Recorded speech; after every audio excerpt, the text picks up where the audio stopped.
목사님이 잘 나오지 않는 성도에게 문자 메시지를 보냈으니 이제 나오시겠죠 하는 이야기를 제가 들었습니다. 그 목사님은 일십이란 그런 말을 잘 모르는 모양이에요. 그러니까 문자를 보내면 읽어보기는 하는데 반응이 없을 때 그때 일십 그렇게 이야기합니다. 이게 참 발음이 좀 그런데요. 읽었지만 씹는다 이제 이런 말. 이게 이제 일십이에요. 또 안 일십도 있습니다. 아예 읽지도 않고 씹어버리는 것. 그게 안 일십이에요. 그 목사님은 요즘 읽고 씹거나 안 읽고 씹는 이런 일이 사실은 너무나 많은데 예전 목사님이시니까 문자를 보냈으니까 이제 그 문자를 보고 회개하고 오겠지 라고 하시는 겁니다. 시대가 많이 변했는데 말이죠. 저는 나이는 좀 들었지만 저는 요즘 목사예요. 그래서 저는 매일 저는 경험하고 있습니다. 일십 안 일십. 그러니까 저는 뭐 문자를 읽고 안 읽고 그래도 저는 많이 둔감해졌어요. 아마 예전 같으면 아니 어떻게 읽어보지도 않어? 아니 읽어놓고 대답도 안 해? 뭐 이럴 텐데 저는 그러지 않습니다. 예, 훈련이 된 거죠. 매일매일. 그래도 사실은 간단하게 하트라도 좀 보내면 좋을 텐데 하는 그런 아쉬운 마음은 있어요. 그러면 이분이 좀 읽어봤나 보다.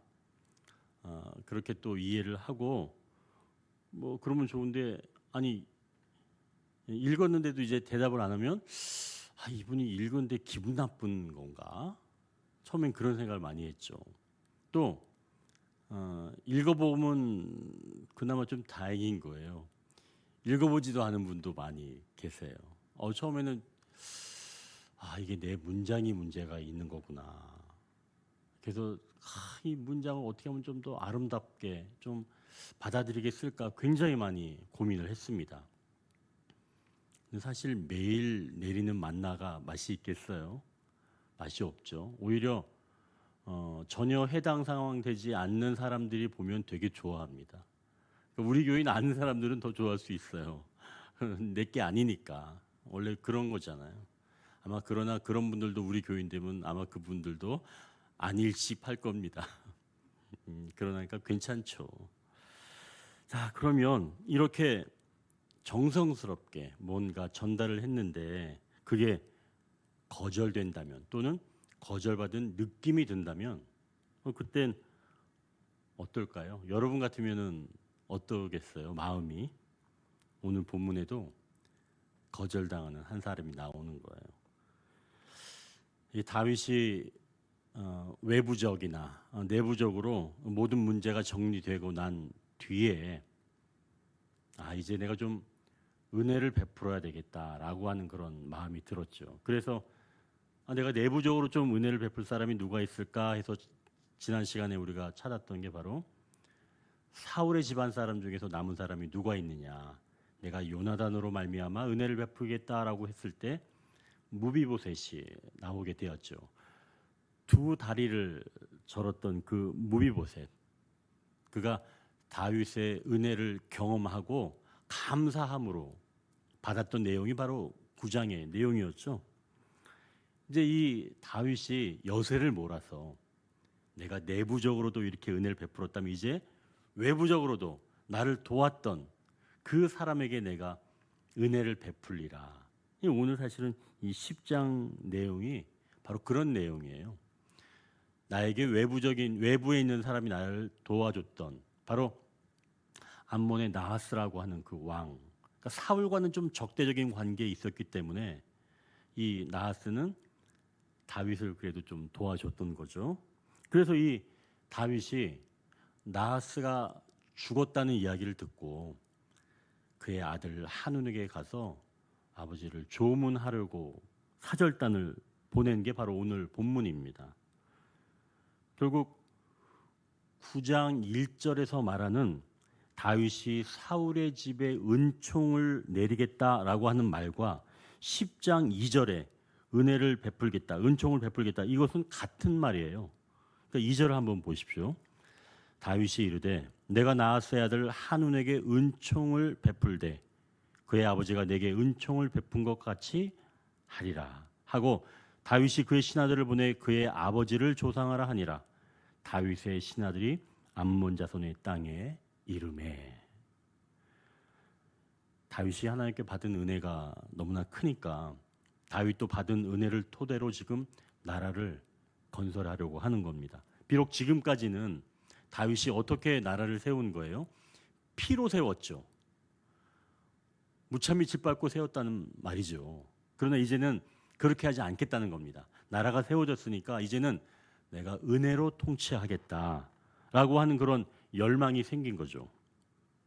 그러니까 지금까지 걸어왔던 그런 자신의 모습과는 이제는 좀 다른 모습으로 하나님 나라를 세워가겠다. 그게 좀 하나님 나라다우니까 다윗이 이제 힘이 아닌 은혜의 방법으로 나라를 세워가겠다라고 결단을 내린 겁니다. 이건 마치 어느 아버지가 결혼하고부터 줄곧 가정을 위해서 밖에서 나는 헌신적으로 일하면서 열심히 돈을 벌어다 주는 것, 이게 곧 아버지가 할 일이다라고 결정을 하고 밖에서 열심히 땀 흘려 수고해서 돈을 벌어왔어요. 그런데 이제 자식들이 좀 커서 이제 좀 아이들이랑 좀 이야기를 해야 되겠다라는 그런 마음이 들어서 아이들과 어느 날 앉아서 이야기를 하는데 몇 마디 나누는데 할 이야기가 없는 거예요. 근데 아이들도 그냥 맹숭맹숭 있다가 각자 방으로 쏙쏙 들어가 버리는 거예요. 그러니까 이때 아버지가 충격을 받은 겁니다. 아니 내가 자식들이 앉아서 단 5분도 얘기할 게 없고 또 이런 아버지를 무시하고 방으로 쏙쏙 들어가 버려? 너무 이 상황에 충격을 받은 아버지가 전문가한테 좀 물어봤습니다. 물어봤더니 이 전문가가 이야기하기를 아이들과 좀 친근한 시간을 좀 가져야 합니다. 그런 시간이 그동안 없었으니까 아이들이랑 좀 친근한 시간을 가지십시오. 이제 이렇게 조언을 들은 거예요. 그래서 아버지가 이제 한 사람씩 만나기로 한 거예요. 아이들 한꺼번에 만나는 게 아니라 먼저 큰아들한테 다가갔죠. 다가가서 같이 좀 이야기도 해주고 중요한 용돈을 딱 집어줬습니다. 큰아이가 그냥 얼굴에 화색이 돌더니 아버지 고맙습니다. 진심에서 우러나는 마음을 가지고 이야기하고 이제 자기 방으로 들어가는 거예요. 아버지가 생각하기에 그래 이거였어. 그래서 이제 둘째 아이도 불러냈죠. 자신감을 가지고 불러낸 겁니다. 둘째 아이에게도 이제 같은 방법으로 놀아주려고 이제 한 거예요. 맨 처음부터 돈을 주면 안 되잖아요. 그래서 놀아주려고 이제 같이 이제 하는데 갑자기 이 둘째 아이가 아빠 무슨 일이 있어요? 그렇게 이야기를 하는 거예요. 그러더니 아니 그게 아니라 너랑 좀 친해지고 싶어서 그렇지. 그러니까 이 둘째 아들이 그냥 정같이 하고 그냥 나 용돈이나 올려줘. 그러면서 방으로 역시 쏙 들어가 버리는 거예요. 둘째 아들이. 아버지가 너무나 충격을 받아가지고 그 자리에 그냥 아무것도 못하고 서 있었습니다. 결국 아버지는 아이들과 놀아주는 것도 회사에서 무슨 목표를 달성하듯 각자 원하는 것을 이렇게 해주는 방법을 가지고 접근하려고 했는데 둘째 아이는 그게 먹히지가 않았던 거죠. 자, 그럼 둘째 아이에게는 첫째 아이와 했던 어떤 다른 방법으로 접근하면 좋을까요? 방법이 문제일까요? 이건 방법의 문제가 아니라는 겁니다. 안 받아들이는 일도 있다는 거예요. 그러니까 오늘 본문은 사실은 그걸 말씀합니다. 다윗은 암몬에게 은혜를 베풀려고 해도 그들이 받아들이지 않았다는 것을 말씀하는 거예요. 다윗이 먼저는 무비보셋에게 은혜를 베풀었는데 무비보셋 같은 경우에는 그 은혜를 감사하게 여기면서 받아들였죠. 그런데 오늘 본문에서는 이 나하스의 아들 한우는 다윗의 은혜를 받아들이지 않고 그의 대신들의 말을 듣고 다윗 사절단을 모욕한 겁니다. 마치 조금 전 아빠가 좀 친해지려고 둘째 아들에게 다가왔지만 둘째 아들이 거부하고 방에 들어가 버린 것처럼 한운도 다윗의 은혜를 거절한 거죠. 그래서 여기서 우리가 기억할 건 은혜가 거절되는 때도 있다는 겁니다. 내가 정말 좋은 마음으로 다가갔는데 내 마음을 몰라주거나 오해하여서 선의를 저버리는 일이 있다는 거죠. 그러니까 이 땅의 역사에서는 얼마든지 이런 일이 일어날 수가 있다는 거예요. 내가 좀 주변을 다스리면서 평강 가운데 살기를 원하면서 사람들을 대하려고 하는데 사람들은 그 계획대로 움직여주지 않는다는 거죠. 내가 좋게 말해도 비꼬아 듣고 또 비꼬게 말하면서 나를 이상한 사람으로 몰아붙이는 때가 있다는 겁니다. 얼마큼 나쁘게 말하냐면 3절 한번 보십시오. 같이 한번 읽겠습니다. 암몬 자손의 관리들이 그들의 주 한운에게 말하되 왕은 다윗이 조객을 당신에게 보낸 것이 왕의 아버지를 공경함인 줄로 여기시나이까? 다윗이 그의 신하들을 당신에게 보내 이 성을 엿보고 탐지하여 함락시키고자 함이 아니니까 하니. 지금 다윗이 가장 좋은 마음으로 그들을 선대하려고 했는데 그 마음을 가장 안 좋게 표현한 겁니다. 은총을 베풀려고 왔는데 염탐하여 죽이려는 계획이 있다는 거죠. 얼마나 기분 나빠요. 회사에서 다른 사람보다 좀 일찍 출근해서 열심히 일하는데 오히려 그 모습을 보고 저 사람 좀 수상해. 뭔가 좀 회사에서 빼먹을 게 있는 것 같아. 이렇게 말하는 것과 다르지 않은 거예요. 거기까지만 해도 기분이 나쁜데 연이어 한번 4절 한번 보십시오. 이에 한운이 다윗의 신하들을 잡아 그들의 수염 절반을 깎고 그들의 의복의 중동복에까지 자르고 돌려보내매 이렇게 말씀합니다. 요즘 날에는 안 그렇지만 당시에는 수염은 남자의 자존심이었어요. 그걸 반이나 잘라버렸다는 건 수치심을 주는 겁니다. 씻을 수 없는 충격이죠. 더 나아가 의복을 어디까지 잘라버렸다는 거예요? 엉덩이 부분까지 잘라버렸다는 겁니다. 당시에는 통 옷이었잖아요. 그 속옷도 입지 않았어요. 그리고 엉덩이 부분까지 잘라버렸어요. 그럼 여러분 그 모습은 알아서 상상하시고 얼마나 수치스럽겠어요. 남자 사절단을 그냥 엉덩이가 나오도록 다 잘라버려서 보내버린 겁니다. 결국 가장 선한 일을 하려고 했는데 가장 수치를 당한 거죠. 자, 그럼 잠시 전에도 나눈 것처럼 은혜는 거절되는 때도 있다는 거죠. 또한 은혜는 큰 수치를 당하는 때가 있다는 겁니다. 결국 은혜를 받는 사람의 선택의 문제라는 거예요. 아무리 거저주는 것이라고 하지만 받는 사람이 받으려는 마음이 없을 때는 아무리 좋아도 받아들여지지 않는다는 겁니다. 이제 기억할 것은 은혜가 거절되는 때도 있는 것처럼 은혜 역시가 은혜도 선택의 문제다라고 하는 거죠.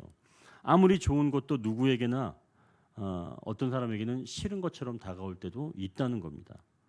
그럼 그 은혜를 거절하게 되면 마음은 어떨까요? 6절 한번 보십시오. 암몬 자손들이 자기들이 다윗에게 미움이 된 줄 알고 암몬 자손들이 사람을 보내 벤르홉 아랍 사람과 소바 아람 사람의 보병 2만 명과 마가 왕과 그의 사람 1,000명과 돕 사람 12,000명을 고용한지라. 이 지금 얼추 한 33,000명 이상 되는 거잖아요. 결국은 다른 사람들을 지금 고용했다는 얘기잖아요.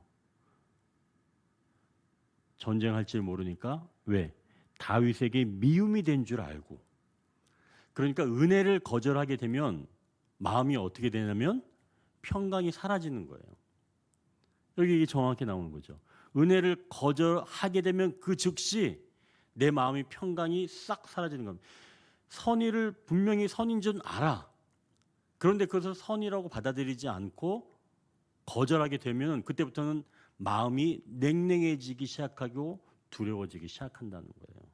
그걸 얘기하는 겁니다. 그때부터 마음의 평강이 완전히 사라지게 되는 거죠. 결국은 그때부터는 나를 보호하지 않으면 견딜 수가 없게 되는 겁니다. 이건 두려움에 연결되는 거죠. 그러니까 암몬 자손들이 한 행동은 다윗이 두려워서 아람 사람을 용병으로 두게 된 겁니다. 그러니까 다른 힘을 빌려서 내가 좀 똘똘 뭉쳐서 있어 보겠다, 견뎌 보겠다, 그런 거죠. 이 이야기를 사실은 우리가 창세기에서 알 수가 있습니다. 가인이 자기 동생을 죽였잖아요.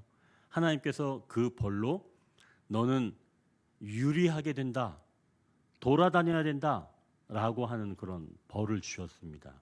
그때 가인이 내 형벌이 너무나 무겁습니다. 내가 만약에 돌아다니게 되면 다른 사람에게 의해서 저는 죽게 됩니다 라고 이야기를 했더니 하나님께서 그때 그렇지 않다 그러면서 하나님께서 주신 게 가인의 표를 주셨어요.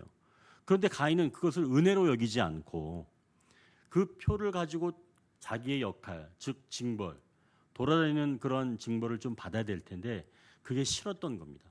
그 표를 받았지만 돌아다니지 않고 오히려 그가 자기를 보호하려고 한 곳에 정착해 버리죠. 그리고 성을 쌓게 됩니다. 그러니까 표를 주시면서 살 길을 열어주셨지만 그 은혜를 거절한 가인은 노 땅에 거주하면서 흩어짐을 면하고 죽임을 당하지 않으려고 성을 쌓게 되죠. 결국 은혜를 거절한 사람은 평강이 사라진다는 말씀입니다. 가장 고귀한 것을 거절한 사람은 더 철저하게 고립된 삶을 살 수밖에 없다는 거죠. 죄책감 또는 합리화를 하면서 고립된 삶을 살게 되는 겁니다. 다윗은 수치를 당하였기에 은혜를 거두고 이제 다시 힘으로 제압하는 것을 선택하지요. 7절을 보십시오. 다윗이 듣고 요압과 용사의 온 무리를 보내매. 이 다윗은 은혜가 거절되니까 이제 원래 했던 대로 다시 회개한 겁니다. 무력으로 진압하는 거죠. 다윗의 이야기가 성도로서 따라야 할 모범이 아니란 사실을 여기서 우리가 볼 수가 있죠. 매번 우리는 다윗을 따라갑시다 뭐 이렇게 얘기하는데 그건 아니에요. 다윗도 하나의 인간이라는 얘기입니다. 자기가 이제는 하나님의 방법, 은혜의 방법을 배우려 있지만 먹히지 않으니까 자기 옛날의 모습으로 금방 돌아가는 이 다윗의 육신적인 모습을 그대로 금방 볼 수가 있죠. 그러면 다윗을 욕할 수 있어요, 여러분? 우리가? 아니에요. 여기서 다윗의 모습이 사실은 나의 모습이죠. 은혜가 거절되면 금방 다시 예전 모습으로 돌아가는 우리가 곧 다윗인 거죠. 이렇게 선의가 무시될 때 우리는 그 선의를 거두어들이고 그걸 받아들이지 않은 사람을 무참히 짓밟게 됩니다. 아니 사실 다윗보다 더 악한 방법을 생각해 되지 않을까요? 네가 나를 무시해? 이렇게 말이죠. 이게 사실은 우리의 민낯입니다. 세상 사람들과 좀 다른 삶을 보여줘야 하는데 나중에 보면 별다르지 않고 더 악랄하게 그걸 정당하다고까지 여기는 것, 이게 사실은 우리의 모습이라는 거죠. 그리고 여기서 좀 결이 다른 분들은 내가 이 상황에서 더 은혜로운 방법으로 승리했더라면 하나님 나라가 세워질 텐데 라고 후회할 수도 있겠죠. 그러나 이러한 때도 하나님은 이 가운데서도 전혀 다른 방법으로 인도하십니다. 그러니까 다윗이 그것을 이루어내지 못하면 전혀 다른 방법으로 또 이루어 가시는 거죠. 여기서는 요압을 사용하시는데요. 요압이 암몬과 아람 사람을 상대하려고 나갔습니다. 9절을 보니까 요압이 자기와 맞서 앞뒤에 친 적진을 보고 이스라엘의 선발한 자 중에서 또 엄선하여 아람 사람과 싸우려고 진치고. 요압이 전쟁에 나가 보니까 무기도 또 숫자도 이 아람 용병들이 엄청난 겁니다. 암몬 자손도 그렇지만, 그러니까 훨씬 우세하니까 이 요압이 보기에 전세가 굉장히 불리한 거예요. 그래서 또 엄선했다라고 하는 그런 표현을 쓴 거죠. 결국 이 요압은 아군을 두 때로 나누게 됩니다. 한쪽은 자기가 맡고 한쪽은 자기 동생 아비새에게 맡기는 거죠. 그래서 자기는 좀 더 센 아람 쪽 군대를 내가 맡겠다. 너는 암몬 쪽을 맡아. 그리고 각자 불리해지는 쪽에 우리가 지원하는 걸로 하자. 이렇게 지금 정했다는 내용이에요. 자, 그러면 여기까지는 좀 그런데 12절 보면 요압이 참 희한한 모습이 보여요. 12절 요압이 이렇게 말씀합니다. 너는 담대하라. 이건 아비새에게 이야기하는 거예요. 너는 담대하라. 우리가 우리 백성과 우리 하나님의 성읍들을 위하여 담대히 하자. 여호와께서 선히 여기시는 대로 행하시기를 원하노라 하고. 요압이 원래 하나님을 찾던 사람이 아니에요. 그런데 이때는 그가 이렇게 말하며 전쟁에 임합니다. 하나님은 다른 사람이 하나님의 은혜를 찾게 하셔서 새로운 상황을 이끌어 가신다는 거죠. 다윗이 예전 방법으로 회귀했었다면 요압은 이 순간 요압답지 않은 모습을 통해서 하나님의 일들을 이루어가는 거예요. 그럼 우리 생각에는 다윗이 이뤄갈 것 같은데 그렇지 않고 하나님께서 요압에게 또 이런 마음을 허락하셔서 요압을 통해서도 이루어가게 하신다는 거죠. 그러니 우리가 은혜를 베풀지 못해서 하나님 나라가 서지 못하는 게 아니라 그때도 하나님은 또 다른 방법으로도 하나님 나라를 이끌어가는 줄 믿으시길 바랍니다. 자, 그럼 마지막으로 다윗이 은혜를 베푸는데 왜 실패한 것일까요? 우리가 이 구절을 보면서 우리도 다윗과 똑같은 사람이구나 생각하고 그냥 어쩔 수 없다고 생각하면 될까요? 아니면 다윗은 실수했으니까 우리는 그렇게 살지 말고 은혜가 거절되더라도 좌절하지 말고 다시 한번 은혜를 베풀어 보자 이렇게 행동하면 될까요? 이제 우리가 요즘 새벽에 나누는 그 아가서 있죠. 이게 사실은 아가서가 영적 성장에 대한 이야기입니다. 그러니까 아마 우리 성도님들이 일평생 아가서를 좀 정독해야 될 필요는 꼭 있다고 봐요. 제대로 좀 정독을 해야 합니다. 근데 이제 그 아가서는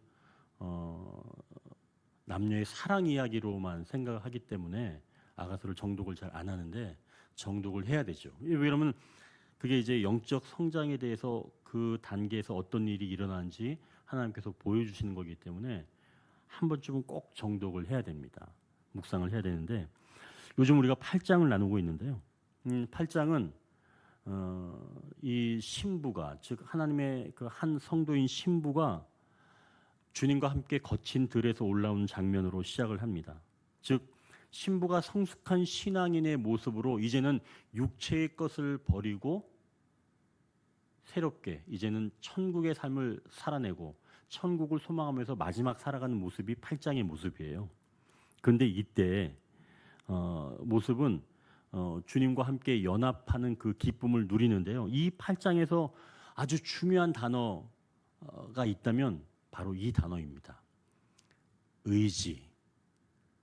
내가 의지를 갖고 이런 의지가 아니라 내가 주님을 의지한다 라고 하는 이 주님을 의지하는 그 의지, 그게 사실은 8장에서 가장 핵심 단어라고 볼 수가 있습니다. 8장에서는 거의 끝이에요. 이 성도가 신부가 굉장히 성숙해집니다. 주님의 모습과도 닮아요. 그런데 이때 핵심 단어가 뭐냐면 주님을 의지하는 거라는 거예요. 여러분, 신앙이 완전히 성숙해지면 정말 자율주행처럼 아무렇게나 할 수 있는 것 같아요? 그렇지 않아요. 오히려 반대라는 거예요.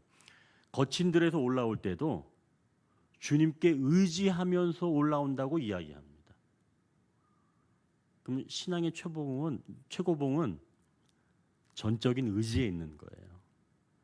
내가 마음대로 행동하는 게 신앙의 최고봉이 아니라 전적으로 하나님 뒤에 숨어서 졸졸 따라가는 것, 아마 그게 신앙의 마지막의 모습이 아닌가. 그게 바로 의지라는 거죠. 그래서 오늘 심지어 오늘 새벽기도 그 본문에서 이 신앙의 마지막이 되면 이제 나 말고 다른 사람이 보이게 됩니다. 그때 작은 누이라고 이야기를 하거든요. 그러니까 다른 성도의 모습이 보이는 거예요. 근데 그 작은 누이를 돕고 싶은 열망이 생기게 됩니다. 내가 신앙이 성숙해지면 주님과 우리라고 하는 표현을 통해서 그 작은 누이를 돕고 싶다는 마음이 일어나게 되죠. 근데 그때 내가 그러면 저 사람을 위해서 어떻게 좀 도울 수 있을까? 내가라는 표현을 쓰지 않아요. 어떤 표현을 쓰냐면 우리라고 하는 표현을 씁니다. 여기서 우리는 주님과 나를 이야기하는 거예요. 주님이 저 작은 누이를 어떻게 도와주시려는지, 주님, 제가 어떤 역할을 하면 될까요? 라고 그것조차도 주님께 전적으로 의지하면서 말씀을 드리는 거예요. 그러니 여러분, 다윗이 이제 실패한 바로 그러한 부분을 우리가 여기에서 찾아볼 수가 있다는 이야기죠. 내가 누구에게 은혜를 베풀겠다, 무엇을 주겠다라고 하는 것도 내가 주도적으로 내가 가지고 있는 내 것을 주는 게 아닌 거예요. 가장 고귀한 것, 내가 줄 수 있는 이것이라고 하더라도 내가 선택해서 내가 행동하는 주체적인 것으로는 아름다운 열매를 거둘 수가 없다는 거죠. 그거를 말씀하는 겁니다. 그러니 다윗이 자기가 가장 귀한 것을 줄 때도 그가 어떠한 자세로 했는가, 이런 것들을 따져볼 필요는 있다는 것이죠. 자, 그리고 이제 오늘 본문을 이제 우리가 조금 더 이제 마지막으로 넓게 한번 보는 것을 가지고 마치길 원합니다. 여러분이 이런 역사서를 읽을 때, 그러니까 시가서를 읽을 때 어떤 그 관점과 역사서를 읽을 때, 또 사복음서, 또 서신서 읽을 때 관점이 다 달라요. 다르게 읽어내야 합니다. 이 역사서 같은 경우엔 중요한 포인트가 어떤 단어나 이름도 있지만 그보다는 조금 더 선명하게 보기 위해서는 이 문장, 이 스토리가 왜 이 부분에서 들어가 있는지 전체적인 이야기 가운데에서 이 이야기를 읽어낼 때 의미가 선명하게 드러나게 돼 있어요. 자, 그럼 이제 생각해 보십시오. 9장에서는 다윗이 나라를 정리하고 사울의 집에 은혜를 베푸는 장면이었습니다. 그죠? 그때는 은혜를 잘 베풀었죠. 무비보셋이 받아들였잖아요. 그럼 이제 이 다윗은 자기 개인사에서 9장에서 은혜를 베푸는 것을 시작을 했습니다. 여세를 몰아서 이제 이 10장에서는 그래, 내가 이제는 나하스에게 받았던 그 은혜를 그 아들 한운에게도 내가 나누겠다라고 사절단을 보냈는데 그 은혜가 거절당했단 말이죠.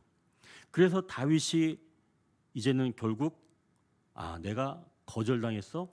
내가 어떻게 해서든지 이것들을 내가 예전 방법으로라도 내가 다스려야 되겠다라고 하면서 결국은 은혜를 베푸는 데는 실패한 거죠. 하지만 은혜를 베푸는 데는 실패는 했지만 그 아람 나라나 나중에는 암몬까지도 장악할 수 있는 어떤 발판은 마련된 거예요. 그러면 자기가 베푸는 그런 은혜에는 실패했지만 하나님께서는 그 실패한 은혜를 통해서도 하나님 나라를 더욱더 굳건하게 세워가시는 것을 엿볼 수가 있다는 얘기죠. 그리고 이제는 그러니까 11장에 나아가서는 이 다윗이 마땅히 베풀어야 할 은혜의 대상자, 즉 자기 장수인 우리아에게 은혜를 베풀지 않습니다. 9장, 10장, 11장이 전체적으로 딱 봤을 때는 은혜를 가장 베풀어야 될 이 11장에 있는 이 우리아에게는 은혜를 베풀지 않아요. 그 대신 그 아내를 빼앗아 버리죠. 우리가 아는 밧세바. 그 이야기들을 볼 때 이 이야기는 뭐냐? 결국 한 사람이 은혜를 주고 하는 그런 것들이 계속 추락하지만 하나님의 구원의 역사는 한 사람이 하려고 했던 그 실패의 흔적을 통해서도 하나님은 구원의 역사를 완성해 가신다는 거죠. 그걸 보여주는 거예요. 사람은 실패하고 더 깊은 수렁으로 내려가지만 하나님의 구원의 역사는 그 가운데에서도 그것을 이루어 가신다. 이걸 보여주는 거죠. 우리가 여기서 이걸 읽어내야 되는 거예요. 그렇다면 내가 비록 은혜를 베푸는데 실패하였고 또 마땅히 은혜를 베풀 사람에게 오히려 내가 그 생명을 빼앗는 일이 다윗에게 있었지만 그럼에도 불구하고 하나님의 은혜의 역사는 다윗의 그 족보를 통해서 말도 안 되는 족보를 통해서 예수님이 나오게 하신다는 그런 놀라운 은혜가 있다는 거죠. 그러니 여러분, 내가 새롭게 결심하고 은혜를 베풀겠다. 내가 좀 직장 생활을 잘해서 내가 좀 잘해보겠다라고 하는 것이 변번이 실패하더라도 내가 하나님의 누를 가리 하나님께서 나 이것을 통해서 뭐 벌을 주시는 건 아닌가?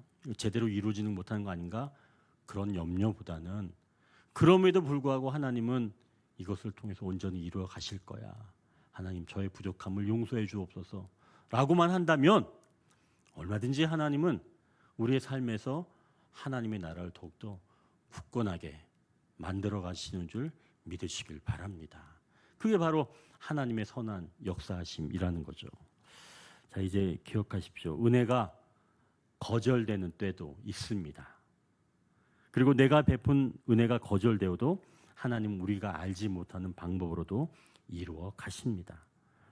그리고 하나님이 베푸시도록 완전히 거절당하신 그분으로 인하여 은혜가 나타나는 줄 믿으시길 바랍니다.